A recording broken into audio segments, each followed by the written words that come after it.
நாங்க எதையும் ஆதாரம் இல்லாம பேசுறோம். இதுக்கெல்லாம் கேட்காம அதுக்கு காட்டு அப்படின்னு. நீ என் படத்தை நானும் எங்க அண்ணன் இருக்கிறத வெட்டி ஓட்டுனேன்றீல, அதுக்கு ஆதாரம் காட்டு.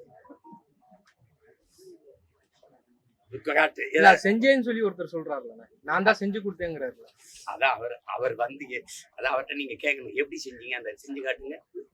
கேட்கணும் நீங்க கேட்கணும். தம்பிங்க வாங்க தம்பி, எப்படி வெட்டி ஓட்டுனீங்க தம்பி, அது ஸ்பெஷல் எடிட்டர் அவரு.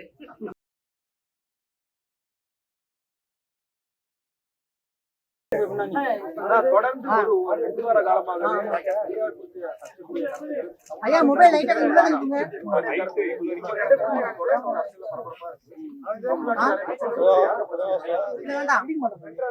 அதை நீங்க பெரியாரியவாதிகள்ட்ட தான் கேட்கணும். இவ்வளவு பிரச்சனைக்கு இத்தனை பேர் பெரியாரியவாதிகள் எந்த மக்கள் பிரச்சனைக்கு நின்னாங்க? தனிஷனுங்க, இல்ல ஸ்டெர்லைட், அணு உலை, மீத்தேன், ஈத்தேன், ஏதாவது சொல்லுங்க தம்பி. தங்கச்சி ஸ்ரீமதி மரணத்திற்கு இல்ல எதுக்காவது, எந்த போராட்டத்துக்காவது, இல்ல அண்ணா பல்கலைக்கழக பாலியல், இல்ல பொள்ளாச்சி பாலியல் வன்கொடுமை, இல்ல சிக்காடு தொழிற்சாலைகளுக்கு நிலம் பறிப்பு, ஏதாவது நிலம் எதுக்காவது வந்தாங்களா? தேவையான்னு கேட்கலீங்க. 60 ஆண்டுகளா பெரியாரை வச்சுக்கிட்டு நீங்க காட்டின படம் அது தேவையா? இது தேவையானா எல்லாமே பெரியார் தான் அந்த கருத்து தேவையா? அது தேவையா? பெரியார் அப்படிங்கறதுல இவ்வளவு ஒரு வெறி கொண்டு எழுந்து வர பெருமக்கள் என் இனச்சாவுக்கு 13 வயசு ஒட்டைங்கன்னா 5 நெஞ்சில 5 குண்டு காய்ச்சி கொண்டு போட்ட போது இந்த படத்தை பார்த்து உலகமே பரிதாபப்பட்டு நிற்கும் போது பதவிக்காக டெல்லியில் நின்னவரோட ஒருத்தருமே கேள்வி கேட்கல. இனத்தை கொண்டவன் கூட நின்னுக்கிட்டு இன்னைக்கு என்ன பேசிட்டு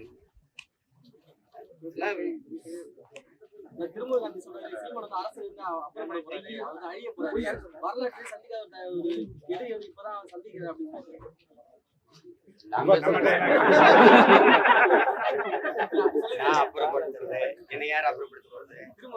சரி, இவ்வளவு நாள் என்ன பண்ணிட்டு இருந்தீங்க? அப்புறப்படுத்துங்க, தயவு செய்து அப்புறப்படுத்துங்க. அதான் நான் சொல்லிட்டேன்னா அப்புறப்படுத்துங்க. நான் அப்புறப்படுத்த போறேன், அரசியல் அனாதை ஆயிரேன். அத பல அனாதைகள் சொல்லுங்க. 32 இயக்கம் சேர்த்து 300 பேரை தேடிட்டு வர முடியல. ஒரு ஆளு 10 பேரை கூட்டிட்டு வந்தாலே பெரிய எண்ணிக்கை இருந்தது. உங்களுக்கு பாதுகாப்பு நின்ன காவலர்கள் எண்ணிக்கை தான் அதிகம். என்ன அப்புறம் எங்கிட்ட அப்புறப்படுத்த போறீங்க? என்னட்ட அப்புறப்படுத்துறது? 6 சீட்டு 4 சீட்டுக்கு போய் கை கட்டி நிக்கிற நீங்க என்ன கேக்குறீங்க? 234 இடம் ஏன் இடம்? நாடு ஏன் நாடு? இந்த துணிவு, இந்த திமுரு ஏதாவது இருக்கா? உண்மையான கம்யூனிசம் என்றத இந்த மண்ணுல என் மக்கள் உழைச்சி சிந்துற வேர்வையில அவன் சிந்தன ரத்தத்துல சிவந்தது எங்க கொடி. உண்மையான கம்யூனிசம், உண்மையான முற்போக்கு, சீர்திருத்தம், சமூக நீதி, பெண்ணிய உரிமை எல்லாம் பிரபாகரம் பிள்ளைகள் தெரியும். நீ சும்மா வெற்றி பேச்சு, வெற்று பேச்சு, பெரும் கூச்சம், எதை நீ செயல்படுத்தீங்க? சமூக நீதினு பேச உனக்கு சமகால நீதி கூட கிடையாது. சாதி வாரி கணக்கெடுப்பு எடுக்கிறதுக்கு உங்களுக்கு துணிவு இருக்கா? சட்டநாதன் அறிக்கை எங்க கிடக்கு? எந்த குப்பையில போட்டிய? என்னன்னா நீங்க யாருன்னு தெரிஞ்சிடும், நாங்க எவ்வளவுன்னு தெரியும் தானே. நாங்க எத்தனை முறை சொல்றோம், நீ எடுத்து கொடுக்காத எண்ணி கொடு, அள்ளி கொடுக்காத அளந்து கொடுன்னு. அதுல என்ன உனக்கு சிரமம்? அது மத்திய அரசு தான் எடுக்கணும்னு. இதுவரைக்கும் நீ மத்திய அரசுல இருந்ததில்லை.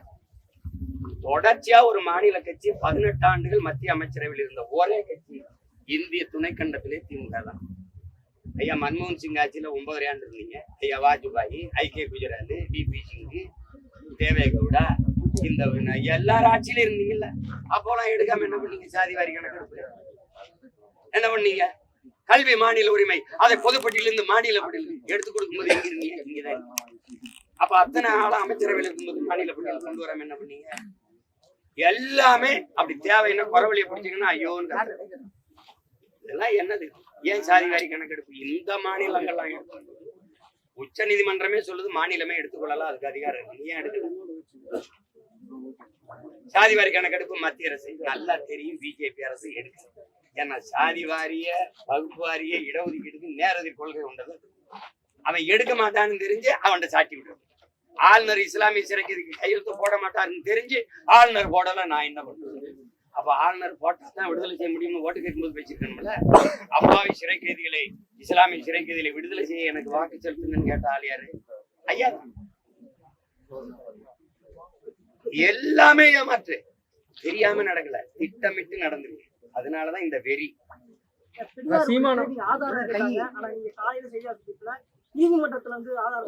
ஆதாரம் நீ என்ற கேட்டு கோர்ட்டுக்கு போயிட்டு நீதிமன்றத்துக்கு போயிட்டு வழக்கு நீதிமன்றத்துல இருக்கு.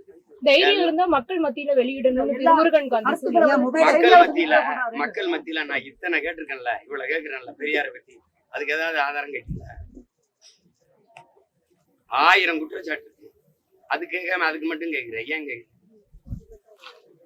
ஏன் கேக்குறீங்க? நான் ஆதாரத்தை உரிய நேரத்துல சொல்றேன். நான் சொல்றேன், நீங்க வழக்க போட்டீங்க, நீங்க நிறுத்துவீல்ல, அங்க சொல்றேன், காட்டுறேன். இந்த பாருங்க, இவ்வளவு ஆதாரத்தை இவ்வளவு பேர் பேசியிருக்காங்க. இவ்வளவு பேர் பேசும்போது வராத கோபம் நான் பேசும்போது ஏன் வருது? ஏன்? சீமான் அவர்கள் வந்து வீட்டை விட்டுட்டு பயந்துட்டு வெளியே வராம இருக்காரு. இந்த போராட்டம் வந்து வெற்றி அடைஞ்சிருக்கு அறிவிச்சு. நீ வீட்டை முற்றுகிட்டு வரலையே, அந்த ரிலையன்ஸ் பக்கத்துல ஒரு சலூன் கடையில போய் முற்றுகிட்டீங்க. அவன் திராவிட மயிரெல்லாம் வா வெட்டி விடுறேன். என்ன நீ முற்றுகிடுற? நீ முற்றுகை தமிழன் மரபு கோட்டையை முற்றுகிடுறது, திராவிட மரபு வீட்டை முற்றுகிடுறது. பயந்து ஓடிடுவேன்னு நினைக்கிறேன். அவர் சொல்லியிருக்காரு, அந்த கருத்தை வந்து பதிவு பண்ணிருக்காரு. வெற்றி அடைஞ்சிருக்குன்னு சொல்லியிருக்காரு இந்த போராட்டம். தம்பி, இவர் தான் சொல்லியிருக்காரு, பெரியாரை அதிகப்படியா உலகத்திலே விமர்சிச்ச கட்சி திமுக தான். ஆமா, காணொலி அனுப்பட்டா தம்பி? எப்ப நீ எனக்கு முன்னாடி பேசிருக்காப்பா, நான் ரொம்ப பின்னாடி. மதிமாறன் ஒருத்தர் இருக்காரு தம்பி, அவர் வந்து இந்த பெரியாருடைய பெருந்தொண்டார். என்ன பேச்சு பேசியிருக்காரு? அது இருக்கு. என்ன பேச்சு? இந்தி எதிர்ப்புங்கிறீங்க. முதலா தமிழ்நாட்டுல இந்தி பள்ளிக்கூடத்தை திறந்தது யாரு? அவரே பேசிட்டாரு. இது எங்க திருவிக்காவன்னு சொல்றாரு. இந்தி பள்ளிக்கூடம் திறந்தது இந்த பெரியார் தான். அந்த விழாவுக்கு நானும் போனேன் கர்மம். காங்கிரஸ் கட்சியில இருந்ததுனால கூப்பிட்டாங்க, நானும் போய் பங்கேற்றேன்னு எழுதியிருக்காரு. நாங்க வந்து எதையும் ஆதாரம் இல்லாம பேசுறோம். இதுக்கெல்லாம் கேட்காம அதுக்கு காட்டு அப்படின்னு. நீ என் படத்தை நானும் எங்க அண்ணன் இருக்கிறத வெட்டி ஓட்டுனேன்றீல, அதுக்கு ஆதாரம் காட்டு. செஞ்சேன்னு சொல்லி ஒருத்தர் சொல்றாருல, நான் தான் செஞ்சு கொடுத்தேங்கிறாரு. அதான் அவர் வந்து அதான் அவர்கிட்ட நீங்க கேட்கணும், எப்படி செஞ்சீங்க, அந்த செஞ்சு காட்டுங்க. இன்னொரு கேட்கணும், நீங்க கேட்கணும்ல தம்பிங்க. வாங்க தம்பி, எப்படி வெட்டி ஓட்டுனீங்க தம்பி? ஸ்பெஷல் எடிட்டர் அவரு, சொல்லுங்க. எதையாவது பேசுறது. 15 வருஷமா இந்த படம் இருக்குல்ல, அன்னைக்கெல்லாம் எங்க போய் படுத்திருந்தேன். இந்த படம் நான் தாங்க எடுத்து கொடுத்தாரு, போய் சொல்றாருன்னு சொல்ல வேண்டியதானே? சரி, வீர மகன் நேருக்கு நேர் அண்ணன் நான் தானே இதை ஓட்டி கொடுத்தேன்னு வருது சொல்லுவா. நாயை கல்ல விட்டு எரிஞ்சின்னு வச்சுக்கோங்களேன், அது என்ன பண்ண 4 தெரு அங்கிட்டு போய் நின்று. அதான் இந்த திராவிட நாய் பூரா நேரம் வராது. அங்க நின்றுகிட்டு தெரியாதா உன்னையை பற்றி, நீ அங்கே இது பண்ணிட்டே கேட்கிற கேள்விக்கு புதுசா ஏதாவது நாங்களா இட்டு கட்டி பேசுறோமா? பெரியாரு பேசுனதை எழுதுனதை எடுத்து அதானே பேசுறோம். இப்ப நான் ஒண்ணு கேக்குறேன், தமிழ் மொழியை காப்பாற்றணும், தமிழ் மொழியை அழிய விடக்கூடாது, தமிழ் வளர்ச்சிக்கு பாடுபடணும், தமிழுக்காக உழைக்கணும், தமிழுக்காக உயிரையே கொடுக்கணும்னு பேசுறவன்ட்ட, அந்த பைதிகார கூட்டத்துக்கிட்ட, அவங்க கிட்ட மற்ற மக்கள் எச்சரிக்கையா இருக்கணும். அப்படின்னா அந்த மற்ற மக்கள் யாரு? நாங்க தமிழை பாதுகாக்க பாடுபடுறோம், அதுக்காக போராடுறோம், உழைக்கிறோம், அதுக்காக உயிரையே எங்க முன்னோர்கள் கொடுத்துருக்காங்க. இந்த மற்ற மக்கள் யாரு? மற்ற மக்கள் இவர்கள்ட்ட கொஞ்சம் ஜாக்கிரதையா இருக்கணும், எச்சரிக்கையா இருக்கணும்னா அந்த மற்ற மக்கள் யாரு? இப்ப பெரியார் எந்த மக்களுக்கான தலைவர்? இதுக்கு பதில் இருக்கா? எங்க தாத்தன் ஒருத்தன் கீழப்பழுவூர் சின்னசாமி தீ குளிச்சு செத்தான். அவன் யாரு தெரியுமா? திமுகவுல இருந்து மொழிக்காக செத்த ஒரே பெருந்தகை வந்தான். பேரறிஞர் அண்ணா மொழி போராட்டத்திலிருந்து இந்தி எதிர்ப்பு போராட்டத்திலிருந்து நழுவிட்டாருங்கிற கோபத்துல, நம்ம தலைவர் கைவிட்டாருங்கிற கோபத்துல தீ குளிச்சு செத்தான். பெரியார் பெருந்தகை எழுதுனது பத்திரிகையில. அவர் என்ன சாதின்னு உங்களுக்கு தெரியுமா? முதலா சின்னசாமி முதலியார்னு எழுதின பெருமகன் யாரு தெரியுமா? சாதி ஒழிப்பு போராளி நம்ம ஐயா தான். எழுதி அவங்க ஆத்தா வாங்கின கடன் தொல்லையில தீ குளிச்சு செத்து போனான்னு பெருமைப்படுத்தி வரீங்களா? எப்படி என் தங்கச்சி செங்கொடி காதல் தோல்வியில செத்தால அவங்களுக்கு அதேதான் அவர் எழுதுறாரு. இந்த மொழிக்காக போராடுற வேலையெல்லாம் அவனை 2 கட்டையை வச்சுக்க, இந்த பெட்ரோல் மண்ணெண்ணையை வச்சுக்க, இங்க தீக்குச்சி வச்சு கொளுத்தி விடு, எல்லாம் சரியாயிருவான்னு சொன்ன பிறந்தகை இவர்தான் இந்தி ஒழிப்பு போராளி. உங்களோட உருவப்படத்தை வந்து எடுத்துக்காங்க, உங்க போஸ்டர் வந்து செருப்பு பண்ணி அது அவசியம் இல்லாது. இங்கதானே இருக்கேன், வந்து எரிச்சுட்டு போலாம் நேரையே. பொம்மையை எரிக்கிற வரைக்கும் தான். இப்ப எங்க ஆளுகளும் பாத்தீங்கன்னா இந்த வீரங்க எல்லாம் எங்க பாட்டன் ராவணன் இந்த 100-200 மீட்டருக்கு அங்க வச்சிருவான். எப்படி வச்சிருவான்? பொம்மையா வச்சிருவான். 10 தலையை வச்சு பொம்மையா தானே நிக்கிறான். கிட்ட போய் கொடுத்த துணி இருக்கா? அங்க 200 மீட்டருக்கு அங்க இருந்து இங்க இருந்து அம்ப வச்சு அடிப்பான். பொம்மையா நிக்கும் போதே அவனை பக்கத்துல கொளுத்த முடியல. எப்படி இருக்கு அந்த பயம்? உங்க எல்லா பயலுக்கும் இருக்கட்டும்ங்கிற. நீ பொம்மையதான் எரிக்க முடியும். பொம்மையே எரி. அதுல எனக்கு பெருமைதான். நான் இன்னைக்கு சொல்றேன் இவ்வளவு பேர்கிட்ட, இவங்க வெம்பாடுபட்டு போராடி என்னை அந்த முதலமைச்சர் நாற்காலியில உட்கார வச்சுதான் நான் 20 விழுக்காடு உழைச்சா போதும். என் கட்சியில என்னைக்காவது 4 தாள் சூருட்டி நாடங்களும் எனக்கு ஓட்டிருக்கானா?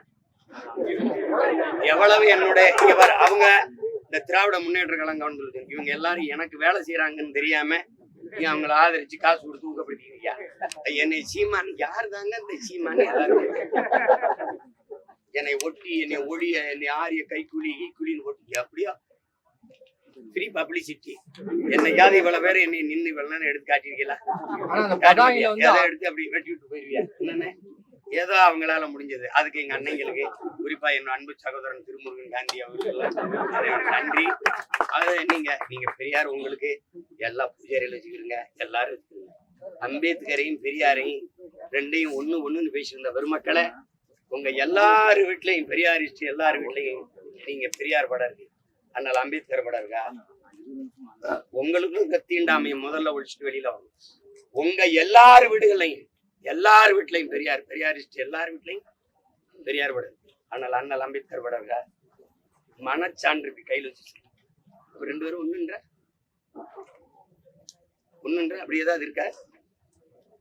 இழந்து விட்ட உரிமையை போராடி பிச்சை கட்டு பெற முடியாது, போராடித்தான் பெற்றாக வேண்டும்னு பொதுவா உலக பொதுமைக்கு போதிச்ச ஒரு புரட்சியாளர். அப்படி ஏதாவது தத்துவம் இருக்கா? இந்த பெரியார்ட்ட சொல்லுங்க, இருக்கா? வாயை திறந்து பேசினார், எழுதினார், எல்லாமே தமிழனுக்கு எதிராக, எல்லாமே சான்றோட நிரூபிக்கிறேன். இவர் சும்மா போட்டுக்கிட்டு இதை அது கேட்கறதுக்கு பதில் சொல்றதுல அவதூறா பேசிட்டு போறது. நாம் தமிழர் என்ற பெயரை சீமான் அவர்கள் பயன்படுத்த முடியாது, நான் நீதிமன்றத்தில் நாடினால் சீமான் அவர்கள் மீது நடவடிக்கை எடுக்கப்படுகிறது. தயவு செய்து அந்த நேரத்துல பிரபாகரன் 48 பேருடைய ஜாமீன் மீதான வழக்குல நான் தான் நீதிமன்றத்துல போய் வாதாடினேன், அவங்களுக்கு ஜாமீன் பெற்று கொடுத்தேன்னு RS பாரதி பேசியிருக்காரு. நாம் தமிழர் பேரை சீமான் பயன்படுத்த முடியாது. வாதிட்டியல்ல காசு வாங்கியிருப்பீல்ல. இப்ப அமைப்பு செயலாளர் ஐயா திருமதிக்குரிய ஐயாட்ட நான் கேட்கிறேன், அவர் தான் எங்க அப்பத்தாவுக்கு ஜாக்கெட் போட்டவர். அப்ப நான் கேட்டேன், ஐயா நீங்க எங்க அப்பத்தாவுக்கு போட்டிய ஐயா கருணாநிதியோட ஆத்தாவுக்கு போட்டுக்கலாமே, அவங்க ரவுக்கு இல்லாம உட்கார்ந்துருக்காங்களே, உங்க தலைவரோட தாய்க்கே போடலையே. நீங்க இந்த தேவையில்லாம பேசக்கூடாது. என்கிட்ட வரலாறு கூட தெரியாம நீங்க எப்படி இந்த கட்சியில அமைப்பு செயலாளர் நாம் தமிழர் கட்சியை நீ வழக்கு போடாம என்ன பண்ணிருக்கீங்க? நீங்க நல்ல அப்பனுக்கு பிறந்த, நீங்க சரியான அப்பனுக்கு பிறந்தா போட்டு நிறுத்திடுவா. ஐயோ இது கட்சி தமிழனியா? நாங்கள் தமிழர்கள் நாம் தமிழர்னு பேர் வச்சிருக்கான். இத வச்சிருந்தவன் என் தாத்தா தமிழர் தந்தை, அவன் ஏன் தமிழர் தந்தை? உடல் மண்ணுக்கு உயிர் தமிழுக்குன்னா உங்களை மாதிரி சனியே, அது காட்டு மிராண்டி, அது முட்டாளிகளின் மொழி அப்படிலாம் பேசலவன். உடல் மண்ணுக்கு உயிர் தமிழுக்கு நின்னவன். அவன் வச்ச கட்சி. அந்த எங்க தாத்தே திமுக சேரும் போது கட்சியை கலைக்கல. உங்களை மாதிரி ஊடகவியலாளர் கேட்கிறாங்க, நீங்க கட்சியை கலைக்காம தெரியல, உங்களுக்கு பின்னாடி இந்த கட்சியை யாரு நடத்துவாங்க? வழியே வருகிற வீரத்தமிழ் பிள்ளைகள் அதை எடுத்து நடத்துவாங்கன்னு சொன்னாரு. இதுல எங்கிட்டு ஒண்ணு வாழ போட்டு என்ன நிறுத்துவேன்? போட்டு தடுத்துரு பார்ப்போம். உன்னை மாதிரி திராவிடம்னா எந்த மொழின்னு தெரியாது, அதுக்கு என்ன அர்த்தம்னு தெரியாது. நீ ஏன் நாட்டுல இருந்துகிட்டு எங்கிட்டு திராவிடனை முன்னேற்றா? யார் திராவிடன்னு கேட்டா பதிலே இல்லை. சும்மா ஏதோ வாய்க்கு வந்தது அதை பேசுனதுனாலதான் உங்களை வச்சிருக்கான் பக்கத்துல. நீங்க ஏன் இவ்வளவு பேர் வரைஞ்சு கட்டி கொடுறீங்க? அவங்க அப்பாவும் மகனையும் பேச சொல்லுங்க, முதல்வரையும் துணை முதல்வரையும் பேச சொல்லுங்க. நீங்க சுத்தி ஓடியாரிய பூரா என் சொந்தக்காரனா வந்து நின்றுட்டு இருக்கீங்களே, அவங்க 2 பேரும் வாய் பேச வராதா? பேச சொல்லுங்க, வழக்கு போட்டு நிறுத்துங்க. சரி நிறுத்தி தடுத்துருங்க பாப்போம். சும்மா ஏதாவது பேசி விடுறதா? நாம் தமிழர் கட்சி அந்த பேரையே முடிச்சுக்கணும். என்ன முடிச்ச பயம், பேரை பார்த்து பயமா இருக்குன்னா ஈரோடு போராட்டம் அந்த பக்கம் நடந்துட்டு ஆனா ஒரு பக்கம் இந்த பக்கம் உங்களுடைய தொண்டர்கள் பாட்டு பாடியும் அந்த போராட்டத்தை எந்த விதத்திலையும் கண்டுகொள்ள இல்ல தம்பி, அவங்க சீரியஸா தான் செய்யறாங்க. எங்களுக்கு பார்க்கும்போது காமெடியா இருக்கு. அது என்ன ஒரு பரிதாபம்னா பூரா எல்லாமே எங்க அண்ணன் தம்பியில எல்லாம் உறவினரா இருக்கனால அது ஒண்ணும் செய்ய முடிய மாட்டேங்குது.